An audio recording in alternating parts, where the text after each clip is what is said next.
Tá mise ó dram beag darbh an Digital Rights Ireland. Tá man John bheag ar fád tá si go thomlan Joe nach ní léon fostathagin go lán aimseach tá muid ag brathir ar obair Joe nach an tamar fád. Agus is é an rud is mó atá agin nó is cearta ar an idirlín go furlahan so tá leabhart sé agus free speech agus mar sinda ach rud mór téime mór na léinn seo ná an príomhóideachas. Agus ar slí is príomhóideachas is gné nuad den cearta déine na cearta déine tá teach chun cín na léonnta seo. Ceart nach raibh comhtábhachtach sin chuigean ó 60 bhliain ach an is seo atá sé ag teacht go mór chun tosaigh.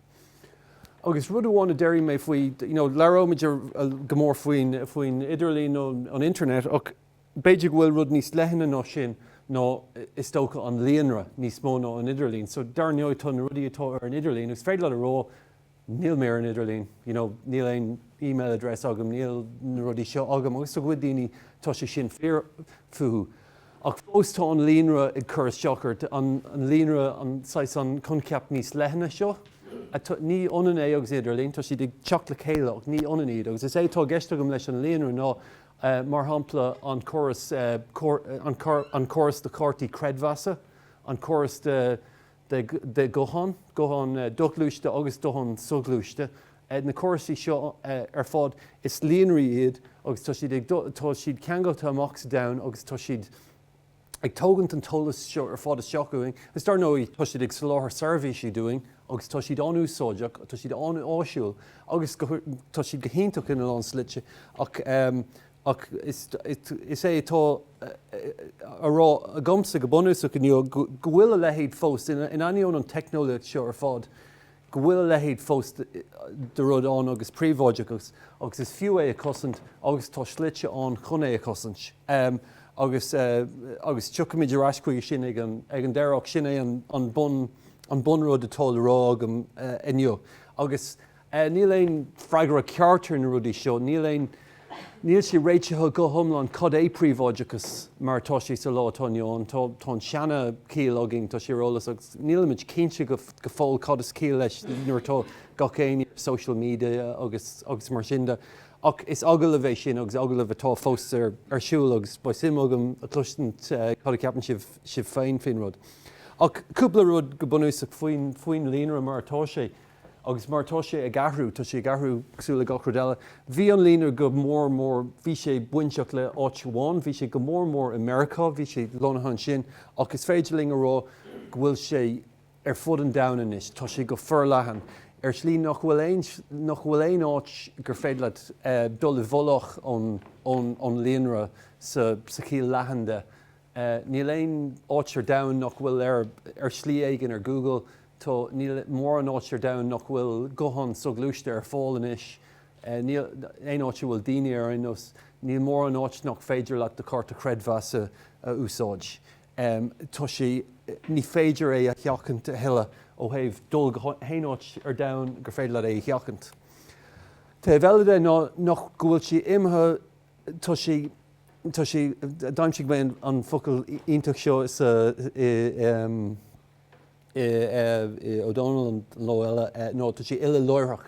So bhí an tráthan agus bhí sé do riire an tá seo an bheith cláiste hús ar clé ach bhí an idirlín agus líonairí go generalta bhí siad teoranta don áram ar dús agus an sin dos na institútí móra agus an sin tháinig siad isteach na gnóna, bhí siad ar fáling in nó, so an idirlín nó líonairí agus riomhairí agus mar sin de rudí a bhí an sa gnó, ní raibh siad ceangalta doinge, coolla mar faoi bhí áitina gur féidirling dul agus iad úsáid, dis go féin leis an fiú an gohan, bhí duine éigean sa bhaile a bhí gohan acha, ní ar gohan a gachéine, ach tá sé imtheraid go bhfuil an idirlín agus an líonra i ngach cheach, tá sé sin toirlathe, agus tá sé imtheraid gan is go dtí an pointe go bhfuil an líonra i ngach lámh. Tá muid ag iompar an líonra agus an idirlín thar timpeall ling. Agus níos mó ná sin nuair chluisiimiid mar gheall ar an Internet of Things, bíonn an líonra sáite isteach in san domhan timpealling. Tá an choras electricus mar hampla by tú an the washing machine by an Idirlín air chun na tofa de cheola rás chuig an dainty shore on a scarféile leis na cí nua a fiasú nó péród atá ag tastal. Agus sa slí sin tá sí ní smó bhfuil sí loireach tá sí freisin tá sí ile aimach. Is féidir le é úsáid do gachéin rud agus just seo cúpla rudí ceanna bháin na iompar, not má tú dul é áit tá an Idirlín anáisiúla ó óstána ó heh an bus cearta ó heh taxi tá an rud seo ionach halo, gur féidir le an gléachar an taxi agus tugann sé agus réitíonn sé an targad agus mar sin de, déann sé ar fád gachrúd go hán éasca. Och dar nóí an taobh eile sin dá bhrí sin tá an tólas sin ar fád margheallar an áit bhfuil tú ag dul ó cóhfuil tú de cónaí cóhfuil de cóide agus mar sin de sin ar fád ar an líonra. Feicimiid na cín seo tá siad margheallar ar do chláinse. An ceann thuas seo Apple Health agus cuiníonn sé ólas margheallar céhhéad hiúlann tú gach lá céim tom a gúisíonn tú agus mar sin de. Tá ceann seo tá mise gúsáid na léonnta seo tá sé do chola go tosan sé go bunach de chola agus chuann sé gumrád é le daoine leis an chola tá daoine eile tír eile. Agus tá sé an simú na rudí gur féidir dhéanamh as seo. Seo ceann eile a dhéanamh se obair nó an choras electricus seo cólaachtar bhean an Pinergy de fecinn tú na fógraí le Paul O'Connell. Agus go bunúsach chuann siad an smart meter is teacha de theach agus is féidir an sin a hós céhhéad electricus go críonatá tú ag úsáid agus céim tom den lá tá tú ó úsáid. Agus dar nóí is féidir a lán droglas a bhaintá seo Beiidir mar tú is agin inis tú is ag Pinergy inis is féidir le obair amach céim tom den lá bhfuil tú sa teach agus céim tom tá tú ag gimeach amach agus céad cad éonáis pátrúnatá ag bhaint le a héal. So tá an tólas seo á bhálú ar fad. Gné eile nó go bhfuil si ile bheanach. Bhíoch nuair thosaigh mise ag útmáil timp leis na Idirlín bhí sé mar seo is just focail ar an scáil an dubh. Ach inis tá sé 6 mar seo tá YouTube agus tá sé tá pictúirí agus tá video agus tá gach éon rud. Agus an rud is mó nó bhfuil sé áthart muid is seach agus feicimiid le Facebook an rud mór a d'oibrigh le Facebook nó gur a pictúirí ar. Go raibh tú an déile leis na pictúirí na focail tá si go bra ach nuair ecann tú na pictúirí de chláán nó de cóide agus mar sin de tugann sé amachchas an scáilán mar agus beann sé grimer agus tugann sé thuas seachan. Agus an rud eile tá an rud ileach faoin Idirlín ná bhfuil an tólas seo éon rud ní ecann tú ag go an seo é ach seo é an timeline ar Facebook. Bhfuil bhí an caintíntaach an sin agin faoi saol dubh glas de híide agus an stadair fada gur gá dhéanamh chun an stuff sin i brú amach agus chun stadair dhéanamh ar.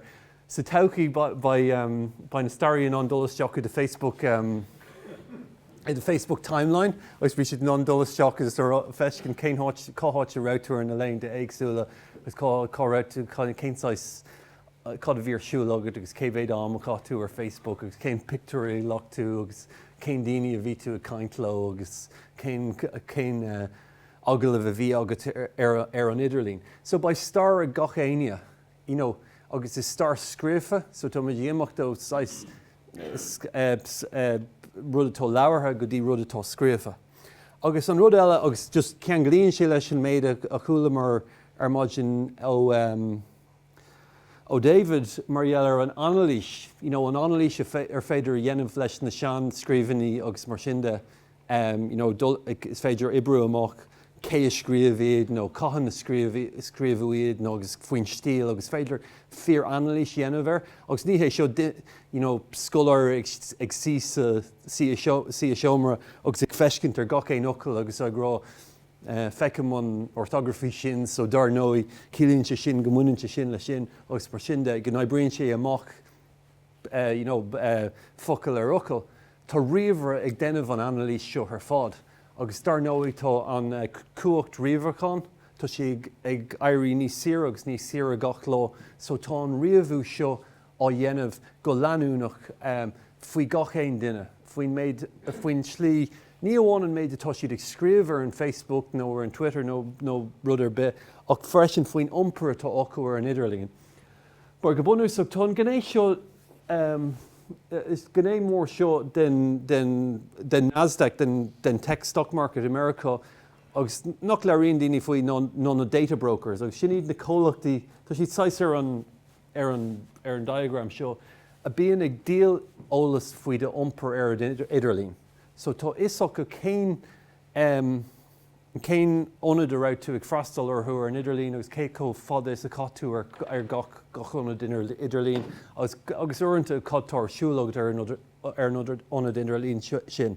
Agus uaireanta tá siad an ceangal dhéanamh, so si siad an ceangal dhéanamh idir sin é an duine úsáid an riomhar sin san ific sin an duine céine is atá ag úsáid an gohan suchlóiste sin.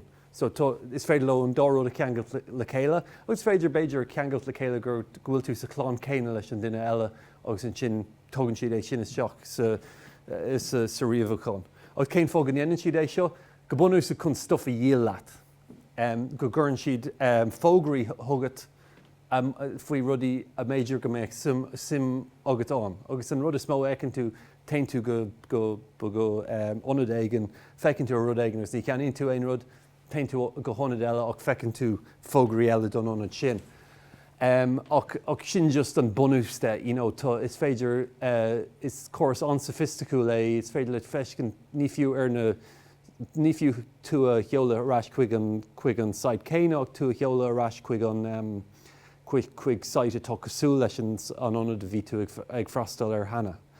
Agus feicimiid ar na rudí seo cosú le Twitter, go bunús an rud tá á dhéanamh ná tá siad ag tá Facebook in an access sin thugatsa a dhéal, agus féidir le a dhéal i dacha le ólas faoi céinsáis duine chu cén issue an bhfuil tú posta agus na hólas eile sin ó céinsáis cóide tá agad cátháte chuú tú ar an ollscoil agus an tólas seo ar fád atá ballathe acha thar an am. Agus tá sé simú eiscint, bhí an cuma agin ar faoi Big Brother agus go méid an choras sais crua a thiocach ón bhór agus tosóg sé ag fisrú ólas fuing ar fád, agus go méid écail ar na screen seo a churann ar dithe cosúil Big Brother agus bheith camera agus mar sinnde. Ach ní mar sin a do hála sé, tháinig Facebook agus hínig agus rih Facebook hí hotmail agus í roiint rudí eile, ach an rud súntaach ná gur hínig daoine suas dos na rudí seo. Níor chur íocail ar na rudí seo go fir le iad úsáid, bhí siad sásta iad úsáid. Agus caithfar a rá freisin go bhfuil an áit leis na rudí seo. Tá siad go híntaach do gcuoine ó thaobh an cumarsáid sosiálta agus dul gomarsáid le daoine nach siad a gomarsáid slí ar bith eile agus chun ólas aáil agus ólas aáil ar an domhan agus chun chun gach is féidir le sais na contacts dhéanamh nach siad é áiteile do áit iargúlta, is féidir leis sé féin a chur ar an cur an leirtscoil idirnáisiúnta in Antoin gur áit an bheoga, is féidir leis dul amach agus an speisialtacht féin atá ag an áit nó péród é a chur chun cín agus a chur a raig. Agus ar slí denan sé ní féidir ará go gorthraíonn sé gachrúd amach ach tugann sé chothramú éigans. So sin an slí sin an fá go néáil an daoine leis na rudí seo, agus freisin is gáró go bhfuil an cuma ar go bhfuil an buntáistíine leis na rudí seo, agus tá chothramú éigean le denimhar seo, ach mar hampla tá an cuma ar mar hampla do cuireadh na seanna sais na áisina sosiálta a bhíoh an nó go bunús ach bhí alcóil agus bhí glúisteáin agus bhí drugaí. Go bunús ach sin na rudí dhéanamh daoine nuair a bhí siad óga agus go háir feictar é seo America bagáidir glúisteáin a bheith agat chun just dul amach agus bualadh le de cóide. Mar ní bheadh is agad choráid a cóide bhíor tamán timpeall chun bhfuil siad sa pub seo nó siad ag an caffé sin nó siad sa McDonald's. Agus bééis sin an céad rud a bhí tú ag géirí all America, mar ógánach glúisteán, mar sin é an saoirse bhí agat. Ach anis an céad rud atá wet nó do iPhone nó do Android phone, mar sin é sais an slí isteach sa choras sosiálta chun dul le daoine eile. Agus má dés ag cáhfuil daoine tá sé bhd níos éasca dulg sleirtló tú féin agus mar sinnde. So tá anna bua leis na rudí seo ach tá drochhéamh leis go cinnte agus feicimid an é seo agus is rud réalaíoch é seo atá ag tarlút go bhfuil an star seo a chur an daoine thuas ar an Idirlín agus tá sé tá sé an go deo sin an rud faoi taim na scéalta seo orintanta na seanléonnta taim na scéalta atse seo timpeall an pub agus timpeall an cóphobal nó timpeall an áit I rugadú nó péráit ach an sin dimmic siad chuú tú go cathair eile nó tar éis tamil rinne daoine dearmad ar an rud a tharla ach anis tá sais an timeline seo mar tháinig mar dis na rudaí ar fad a tharla thar an am. Agus an ceisna an bhfuil se seo féráilte, is feicimid an bhí an cost seo mar ealar an cearta bheith dearmata nó an right to be forgotten. So, in le seo, tá lán daoine dhearcha seo agus beidir go ghfuil si bheith cuine ag smaoinemhar seo díobh féin, an fiú an príomháideachas nó an féidir é a bheith an. An féidir é bheith an agus dar an fiú é chuineol an bhfuil éon cíal a príomháideachas nuair atá an Idirlín agus nuair atá daoine chur na rudí seo thuas ar an Idirlín. Agus just sais scéal den aimsir a bhí an nó tá sé simú tá an ceistán faoi conas a dhéanamid cíal os ar saol féin. An dhéanamid cíal os ar saol féin agus curmid an cíal sin ar aig nó an dhéanana daoine eile doing é. So feicimid ar David Bowie bás ó ailse, agus is scéal an coitianta é sin dar nóí ach cuinig sesin stiúr ar an tolas. Sesin a bhí a gceannas ar gachrod. Go bunús a chuir sé an albumm amach ar an deirdín agus bhí sé mar bhar an luúin. Ach níor chuir sé an ólas de aine go raibh an áilte aige nó aon rud mar sin. Agus mar sin gur cosann sé an príomháideachas agus bhí sé an anna scéal féine inseacht faoine bhás inionad an scéal a bheith insithe ag daoine eile. Agus is rud an coitianta é seo go fóil. Agus ceapan gur rud cearta sin go bhfuil stiúr agin ar scéal féin, níl an stiúr ag daoine eile. Ach chun dul raibh chuig an obair atá á dhéanamh agin i Digital Rights Ireland, mar is é an obair atá á dhéanamh agin chun an príomháideachas Cosaint go bunús is obair de leithach denimiid na cuairteanna é. Agus just tá sí simúil na sais just cógamar an pí seo os an brethúnas a thug an bretheh Jared Hogan. Agus go bunús tá sesin na géirí ebrú má conas a ebrion an ar an Idirlín, conas a ebrion rudí cosú leis an príomháideachas, tá is cuimhin lingar fád an céit faoi Geraldine Kennedy agus an phone tapping agus mar sinnde, agus sa bhunreachttáging on dignity and freedom of the individual. Agus conas a tain an Idirlín in le seo, agus freisin tá puint eile ag an bretheh mar dheallar an bhaile, go bhfuil an bhaile go bhfuil sé sais nach féidir dul isteachar an mbaile ar an fear an dúchas, mar is rud Phearsanta é sin agus tá cosant speisiúlta ag sa bhunreacht agus tá an bretheh ag rá go bhaininte sin le ábhar sosiálta freisin. So, is é an rud is bunúsaí atá á dhéanamh aginge agus is buinn sé leis an cos seo agus in seo mé beag an seo é an cos faoi Shrems agus Facebook agus in seo mé beag an díobh mar dheallar. Ach data protection an mór cosant sa de lí atá agin agus go bunús seo é data protection na principles seo agus go bunús go bhfuil an tolas gur gá an tolas nó na sonraí a chuinál is slí féráilte agus slí de leach agus sin é an bunús atá leis agus chun é sin dhéanamh chun é sin a chuinál ag dul aráig. Sais rules of the road don Idirlín is stocha gur féidir le rá. An rud eile tá tugtha chun cinn sa cuairt orpach nó an ceart dul in nearmid. Gur féidir leat go bhfuil teoir an éigean leis an méid gur féidir ólas gur féidir cuineáil faoi daoine ar an idirlín. So fuing féin agus críoch nó tá cúpla cósan na tócha agin ar an tábhar seo agus buinn siad go bunúsach leis an méid sin.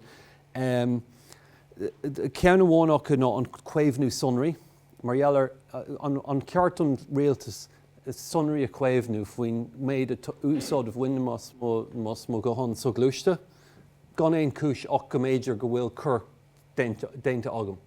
Agus dúirt an cuairt nach bhfuil sé sin inglacha. Bhí an dara ceann mar dheallar Mac Schrems, agus is é seo an cás an féidir tá rud seo ní féidir an tólas iompar go tíortha eile nach bhfuil an cosan ceart. So an cóir de Facebook ólas a cheoladh America áit bhfuil an NSA chun é a chur seach a prism. Agus dúirt an cuairt orpach go bunúsach dúirt siad nach bhfuil sé sin a gheart. Agus an rud is nua tá agin táid ag déanamh dúthláin i gcuine an réaltas san éiring nach bhfuil an choras chun cosan sonraí i gheart nach bhfuil siad soch náfsplach. Agus tá an cos sin díreach tosathe agus tásúla an goráici sé go dtí an cuairt orpach go lua. So sin muid agus go brehrálam de ceisna closint agus leirt níos mó faoin ábhar. Is féidir leat níos mó ólas ar siomh idirlín www.digitalrights.ie.